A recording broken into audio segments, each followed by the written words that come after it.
दोस्तों नमस्कार। उम्मीद करता हूं कि आप सभी काफ़ी अच्छे होंगे।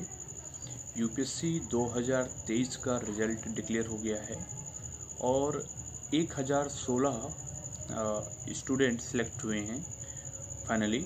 आईएएस, आईपीएस और आईआरएस और आईएफएस जो भी टोटल सीट्स थी। इस सीट्स का जो सबसे चौंकाने वाला तथ्य निकल के आए हैं, हिंदी माध्यम से केवल 1016 में से 42 बच्चों का सिलेक्शन हुआ है। 42 बच्चे आप समझते हैं, 10% 101 और 42 लगभग 4.2% स्टूडेंट सिलेक्ट होते हैं हिंदी माध्यम से।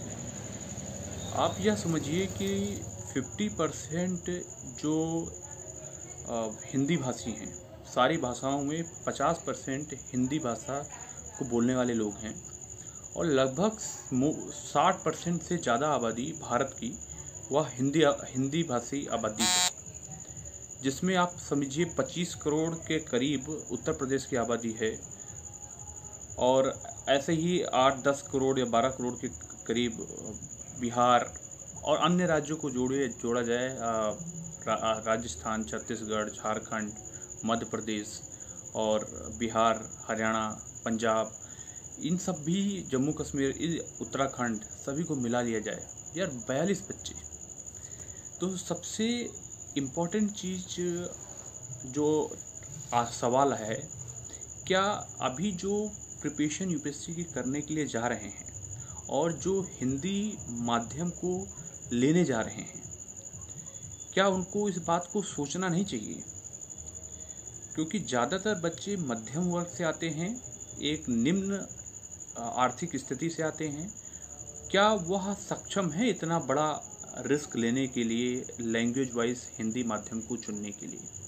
जैसा कि आप जानते हैं कि जो हिंदी माध्यम के लिए यूपीएससी की तैयारी करने वाले के लिए सबसे ज़्यादा जो उस कोचिंग में जाते हैं, मैं आपको बताऊं कि 2 लाख रुपए तो कम से कम 2 लाख, 2.5 लाख रुपए तक फीस ही लग जाती है।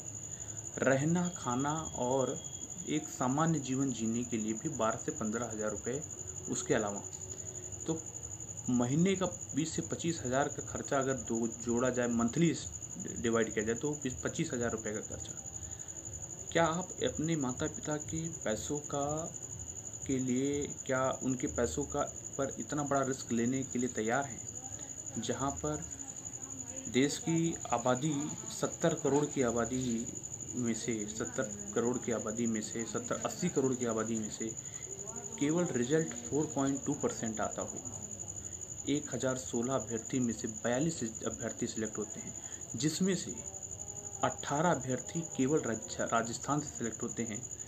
आपके उत्तर प्रदेश से सिर्फ 12, और जहां बताया जाता है कि आईएएस, आईपीएस, आईआरएस की फैक्ट्री है बिहार, वहां से मेरे भाई केवल सिलेक्शन होता है एक बच्चे का हिंदी माध्यम का।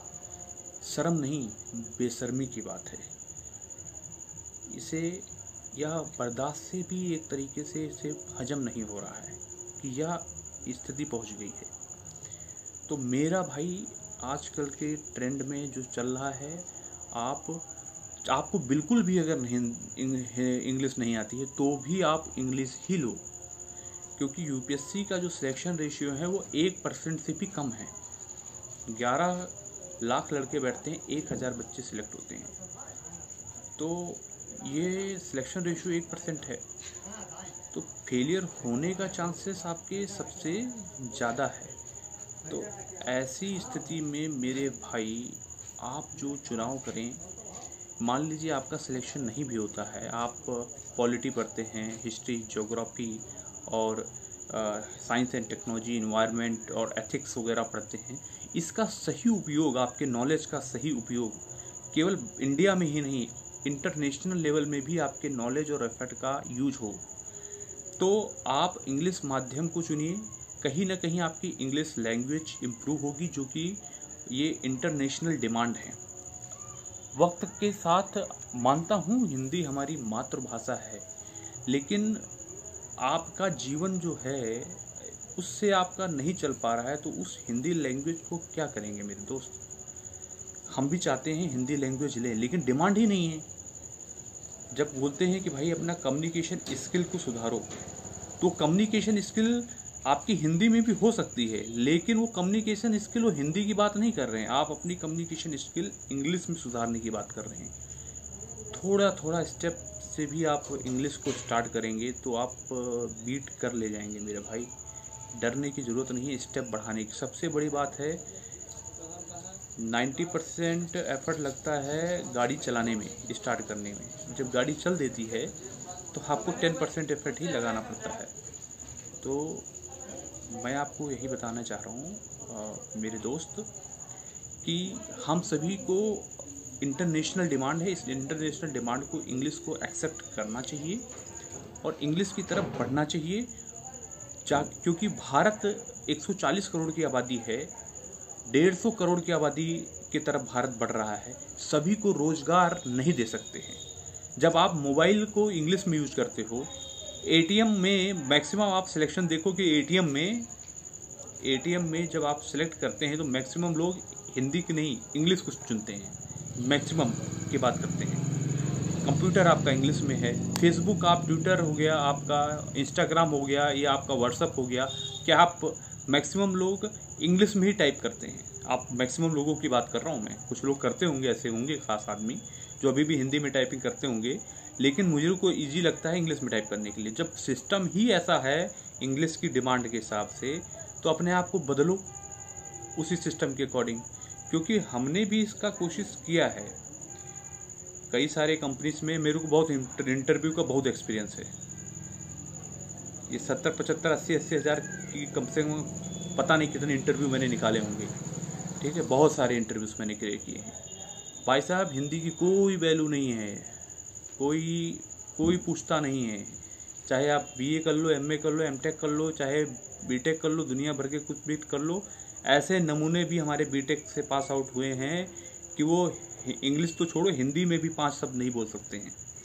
तो quality instead of quantity, quality is very important. So please try to understand the things what I am saying to you.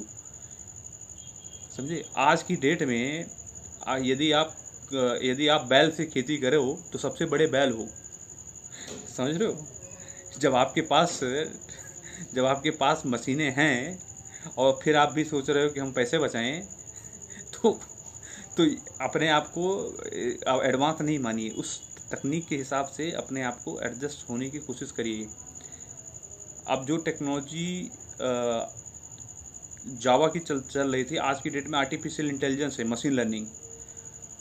पहले लोग मशीनों से काम कर रहे थे, अब लोग इंसान के जैसे ही मशीन तैयार कर रहे हैं कि उससे जितना बोला जाए वो अपने आप काम कर ले।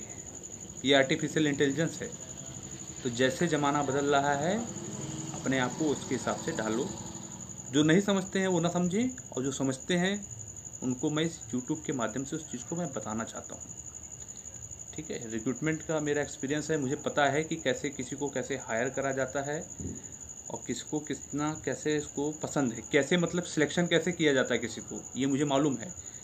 और क्या देखते हैं, क्वालिटी क्या देखते हैं, उनके अंदर क्या खासियत होनी चाहिए, यह चीज़ मेरे को मालूम है, अच्छी तरीके से मुझे मालूम है। तो जो डिमांड है उस डिमांड के हिसाब से, अमेरिका सबसे शक्तिशाली देश है। जितना भारत के पास पैसा है उसका भारत के पास लगभग 2.5-3 ट्रिलियन होगा। अमेरिका के पास 22 ट्रिलियन है, मतलब 7 से 8 गुना पैसा है अमेरिका के पास। क्यों इतना पैसा है? वो हमसे कम से कम 50-100 साल आगे है। 1776 में अमेरिका आज़ाद हुआ था, हम 1947 में आज़ाद हुए थे। और उनकी जो सोचने का जो तरीका है एडवांस। आप ये बताओ, 140 करोड़ की आबादी है, समझ रहे हो? अमेरिका में जो लड़का लड़की, महिलाएं और आदमी दोनों काम करते हैं। जब दोनों काम करते हैं, जो जिस देश में महिलाएं और पुरुष दोनों काम करेंगे, वो आगे बढ़ेगा। कि जिस देश में 140 करोड़ की आबादी है, 70 करोड़ लोगों को बोला गया भैया तुम कमाओगे तब जिएंगे, नहीं कमाओगे तो नहीं जिएंगे।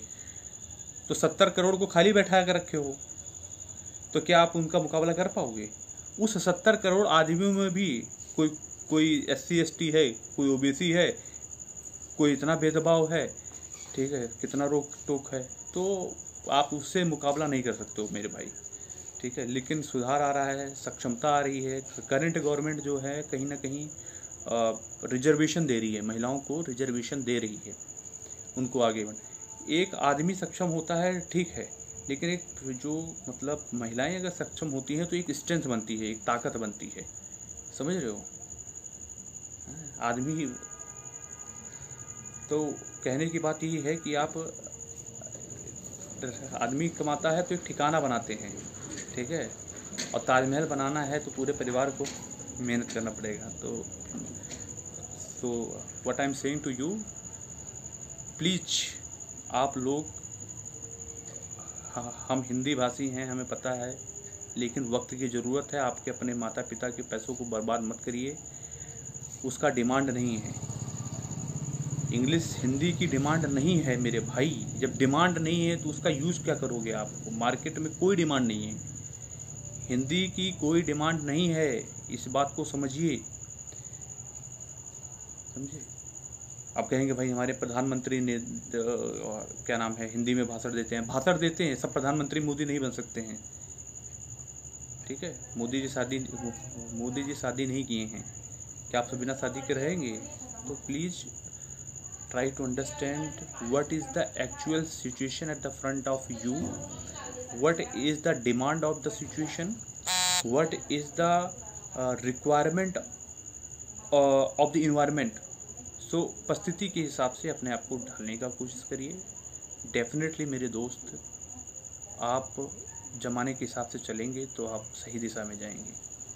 हमने ऐसे मुखर्जी नगर में ऐसे लोगों को देखा है जो 17 साल से प्रिपरेशन कर रहे हैं, एक छोटे से कमरे में उनके कमरे में केवल किताब होता है, बहुत कंजेस्टेड जीवन जी रहे हैं, खाने पीने के नाम पे भी कोई खास नहीं है, दुनिया को घूमने के नाम पे भी कुछ खास नहीं है, और सफलता तो है ही नहीं उनके पास, न शादी, न ब्याह, न परिवार, न कुछ। ऐसे जीवन तो बेकार है यार, जो कहीं भी अगर सोशली उसके लिए यूजफुल ना हो। तो क्या है, कोशिश यही करना है कि जिसमें आउटपुट निकले उसकी तरफ हमको आगे बढ़ना चाहिए। Thank you very much. और काफ़ी दिनों के बाद मैं